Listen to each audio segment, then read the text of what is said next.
हरियाणा में विधानसभा चुनाव होने वाले हैं। चुनाव आयोग ने तारीखों का ऐलान कर दिया है। राज्य की सभी 90 सीटों के लिए एक ही चरण में मतदान होगा। हरियाणा में 1 अक्टूबर को वोट डाले जाएंगे और चुनाव नतीजे 4 अक्टूबर को मतगणना के बाद आएंगे। भारतीय जनता पार्टी ने हरियाणा विधानसभा चुनाव के लिए मतदान की तारीख बदलने की मांग कर दी है।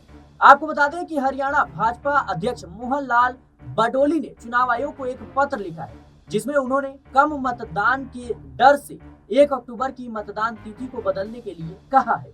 उनका कहना है कि 1 अक्टूबर की मतदान की तारीख से पहले और बाद में कई छुट्टियां हैं, जिस वजह से कम मतदान हो सकता है, इसलिए इस तिथि को बदल दिया जाना चाहिए। मोहनलाल बडोली ने आयोग को पत्र लिखकर कहा है कि 1 अक्टूबर को मतदान के दिन काफी ज्यादा यानी आगे और पीछे छुट्टियां हैं और इस वजह से लोग बाहर घूमने जा सकते हैं। इसका असर मतदान प्रतिशत पर देखने को मिल सकता है। उन्होंने इस आधार पर निर्वाचन आयोग और हरियाणा के मुख्य निर्वाचन अधिकारी को मतदान की तारीख बदलने की गुजारिश कर दी है।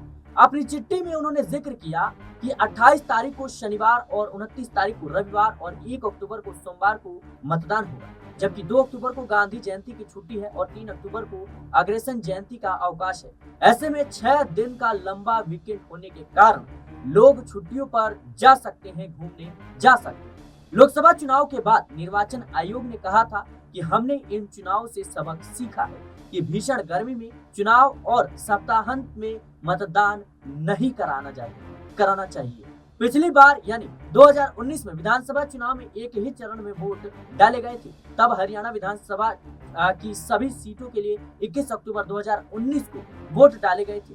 चुनाव नतीजों का ऐलान 24 अक्टूबर को हुआ था। 2019 के हरियाणा विधानसभा चुनाव में 68.20% मतदाताओं ने अपने मताधिकार का प्रयोग किया था।